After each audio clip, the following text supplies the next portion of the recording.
You're lying on a dirt floor. Your belly is swollen. This is your 4th pregnancy in 6 years. You're 17 years old. None of your children are yours anymore. The first one, a boy, was sold when he was 3. You remember his face pressed against your chest the morning they took him. You remember the sound he made when they pulled him away, a sound you still hear in your sleep. The second one, a girl, went to a plantation in Mississippi. She was 18 months old. You never learned her name in the records. To them, she was just inventory, a number, a price. The third one died inside you. The overseer beat you in your 7th month because you didn't pick fast enough. They made you dig a hole in the ground and lie face down so the whip wouldn't damage your belly. It didn't matter. You lost her anyway. Now there's a 4th one coming, and you already know you won't keep this one either, because you're not a mother, not to them. You're a breeder, in the language of the plantation ledgers. You're listed the same way they list cattle. Your name doesn't appear, just your age, your health, and one word that determines your entire existence: fertile. This is America, 1842, Virginia. And what's happening to you isn't a crime. It isn't abuse. It isn't even unusual. It's an industry. They called it natural increase, but there was nothing natural about it. This is the story of the breeding farms, the darkest chapter of American slavery that they never taught you in school. Before we continue, if this story grips you, drop a like and subscribe. It takes a second and helps us keep unearthing the voices the world chose to silence. In 1808, the United States banned the importation of slaves from Africa. Politicians celebrated. Abolitionists cheered. The world believed America was taking its first step toward ending slavery. They were dead wrong. The ban didn't weaken slavery. It transformed it into something far more calculated, far more profitable, far more horrifying. Before 1808, if a plantation owner needed more workers, he bought them from ships arriving from Africa. After 1808, there were no more ships. The supply was cut off. But the demand was exploding. Cotton was king.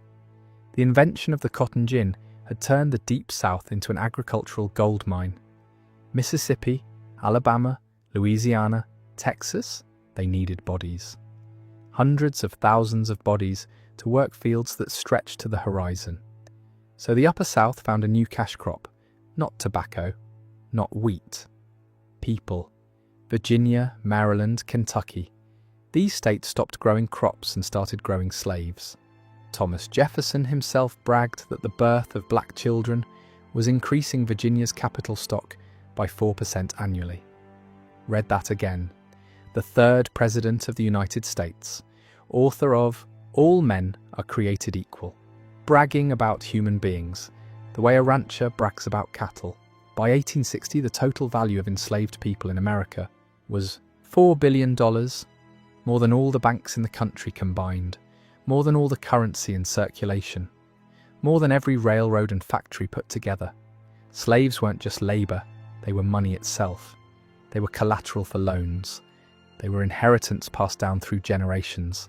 Newborns were described in financial terms as interest, the return on investment from purchasing their mothers. And Virginia alone exported over 300,000 enslaved people to the Deep South between 1800 and 1860. Richmond became one of the largest slave markets in the Western Hemisphere. But here's what the textbooks don't tell you. To meet this demand, slaveholders didn't just hope their slaves would have children. They engineered it, and to understand how, you need to see it through their eyes. You're barely a woman, still a girl really. A man is examining you. His hands are on your jaw, tilting your head back.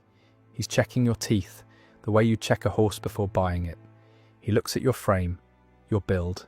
He writes something in a ledger. Then he assigns you a husband, a man twice your age that you've never spoken to. A man chosen for one reason only: his size. Tonight, you'll be locked in a cabin with him. This was the system, documented across thousands of plantations. The Massey family of Virginia kept records for over a century. They called it their stock book, the same term used for livestock. In those pages, they documented over 350 enslaved children, born, raised, and sold for profit. The mechanics were brutal and precise. On breeding plantations, the ratio of women to men was deliberately skewed. Women were evaluated like animals at market. Age mattered. The younger and healthier, the better. Hips mattered. A woman who had already proven who had bear healthy children was worth significantly more. Some plantations used what survivors called stockmen. Maggie Stenhouse, interviewed by the Works Progress Administration in the 1930s, described what she witnessed. They had stockmen. After being weighed and tested, they'd hire these men out and lock them in a room with some young women that the owner wanted to raise children from. The stockmen were enslaved men, selected specifically for their size and strength. They were treated marginally better, more food, less field work. In exchange, they were forced to breed. When the enslaver went to unlock the room the next morning, one WPA respondent recalled, "The enslaved man was glad to be released, as them women nearly kill him." The women fought back. They scratched, they bit. They resisted with everything they had. But resistance had consequences. Another formerly enslaved woman testified, "The women hated him, and the men on the place done as well. Everyone knew what was happening. Everyone was either complicit or victimized. There was no escape from the system." Frederick Douglass wrote about a woman named Caroline. She was purchased specifically for breeding by a poor white enslaver named Edward Covey. Covey hired a man named Bill Smith to father her children. Douglass wrote that Covey compelled Caroline to abandon herself to the object for which he purchased her. The object, not the man, the object. That's how they saw these women, as objects that produced other objects. And once you were selected, once you were marked as a breeder, your life became a cycle with no exit. You're 23 now, 6 births in 9 years. Your body carries the evidence, the scars on your back, the stretch marks, the exhaustion that never leaves. Your first child, the boy, would be 12 now, old enough to work the field somewhere. You don't know where. Mississippi maybe, or Louisiana. You heard they needed workers there. You don't know if he's alive. You'll never know. The girl would be 10. You try not to picture her face because you've started to forget it, and that scares you more than anything. The third one never breathed. The fourth one was sold at 18 months. You had learned by then not to name them. Naming them made it harder. The fifth one you didn't name either. Gone at 2 years old. Now you're pregnant again. The sixth, and you feel nothing.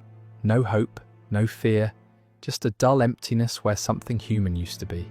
This was the cycle. Documented, deliberate, designed to break women completely. Some women bore 10, 12, 15 children over their lifetimes, and kept none of them.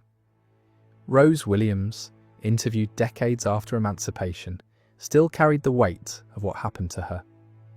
She described being forced to share a cabin with a man named Rufus. When she resisted, her enslaver threatened to whip her. She said, "I thinks about Massa buying me off the block and saving me from being separated from my folks. I thinks about being whipped. There it is. What can I do? What can I do?" 4 words that echo across thousands of testimonies. In the Massey family's stockbook, children are listed as increase, the same financial term you'd use for interest accumulating in a bank account. The moment they could work around age 5 or 6, they began generating profit. The moment they could survive separation, around age 2 or 3, they could be sold. Families were separated without warning. Mothers returned from the fields to find their children gone. No goodbye, no explanation, just an empty space where a human being used to be. One WPA respondent described it. Babies were snatched from their mother's arms and sold to speculators. Children were separated from sisters and brothers and never saw each other again. Another woman, Delia Garlick, recalled the day they took her mother. "I never seed her again. I don't know what become of her.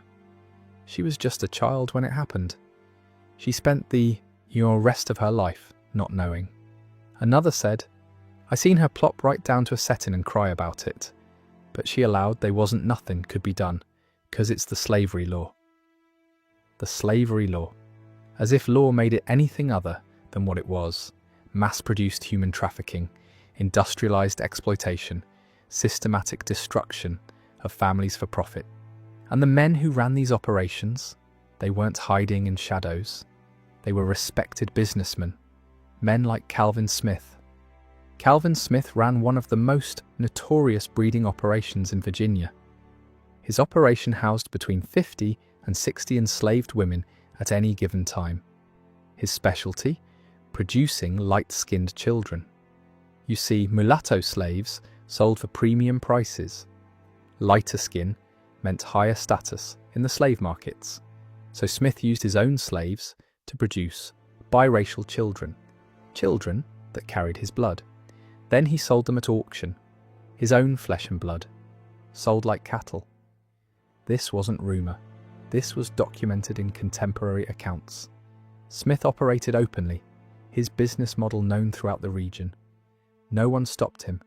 No one prosecuted him, because what he did was perfectly legal. Women who resisted breeding faced violence designed to break them. Whipping was common. But whipping a pregnant woman presented a problem. You might damage the merchandise. The solution was documented across multiple sources. You're forced to dig a hole in the ground, deep enough for your swollen belly. Then you lie face down, your pregnancy protected in the hole, your back exposed. The overseer whips you until you stop screaming, or until he gets tired, whichever comes first. Think about that.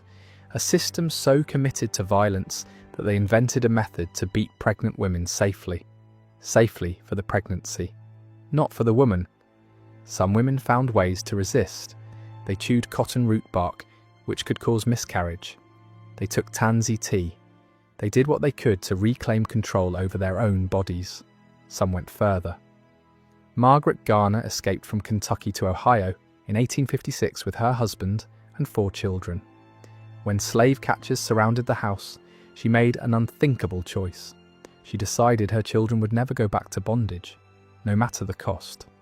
At her trial, she said she would rather see them dead than return to slavery.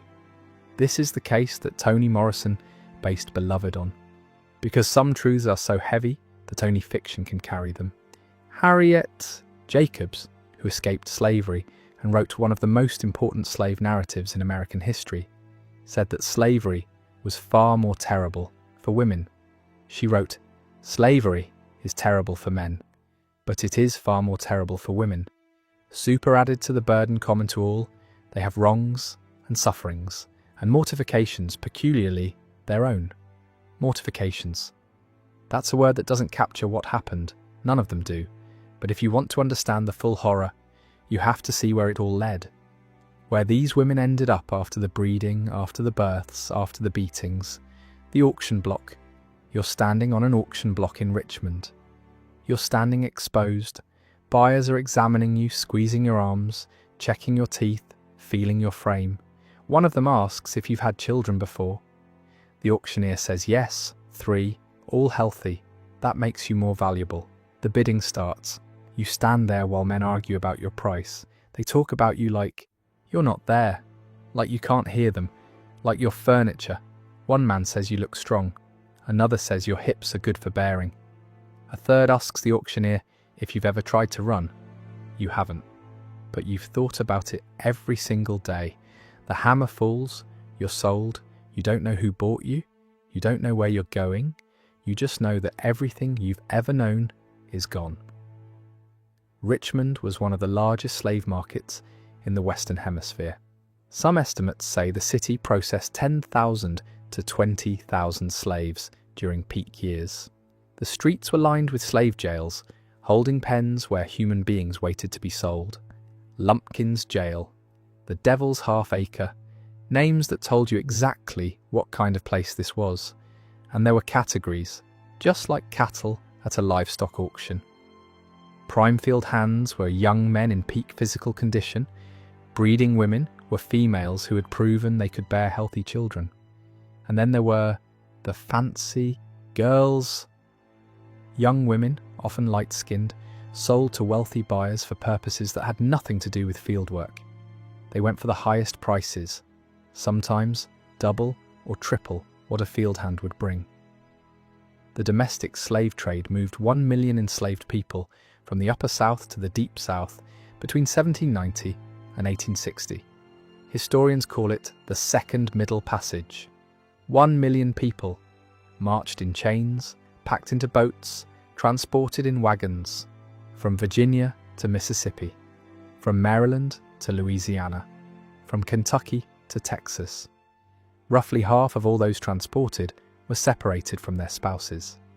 Even more were separated from their parents or children. Thomas Jefferson Randolph, grandson of the president, testified before the Virginia legislature in 1832. He said Virginia was exporting 8,500 enslaved people annually.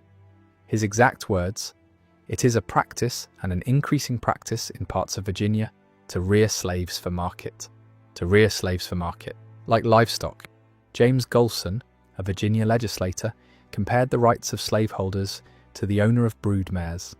He said the increase from enslaved women consists of much of our wealth.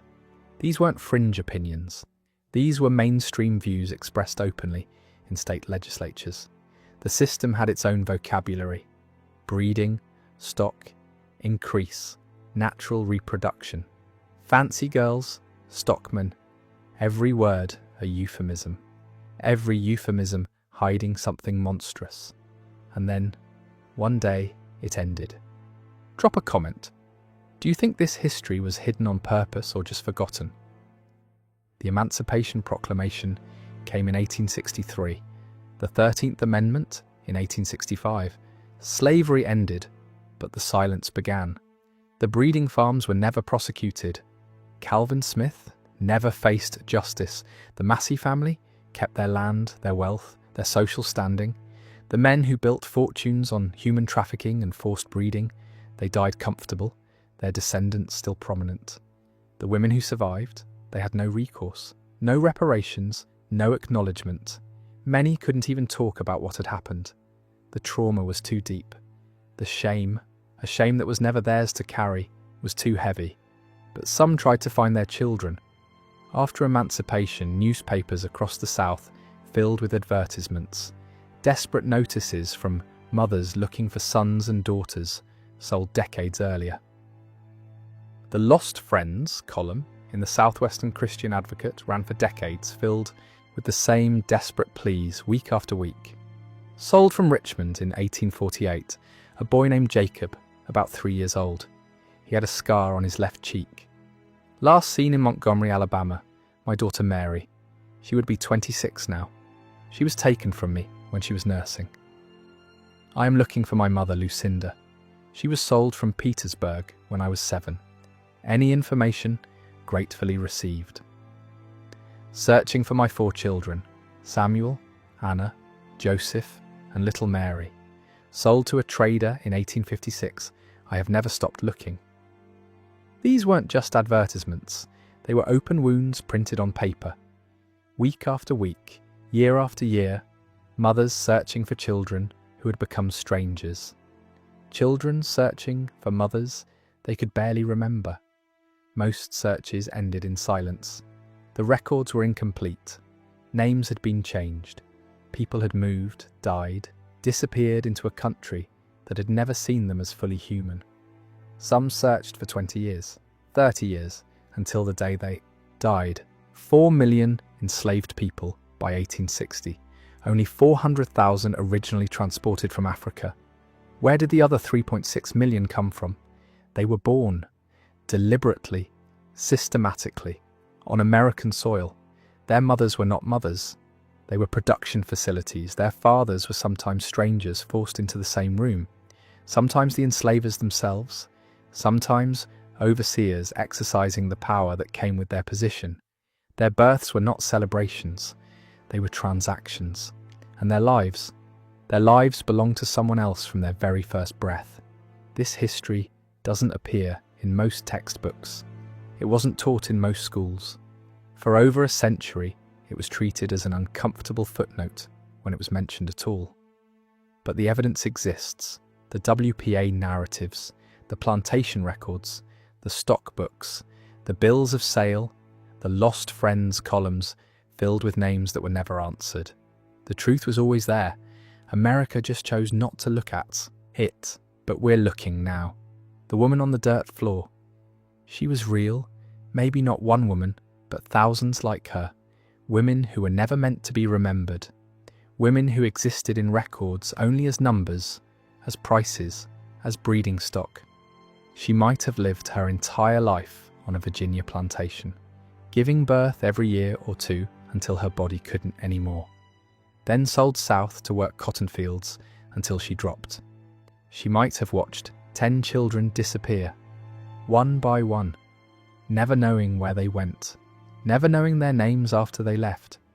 She might have died without ever holding a grandchild, or she might have survived, might have lived to see freedom in 1865, might have spent 30 years searching for children who were taken when they were still nursing, placing advertisements in newspapers that no one answered, walking from town to town with a description of a 3-year-old boy who would be a man now if he was still alive, asking strangers if they knew anyone named Jacob or Mary or Samuel.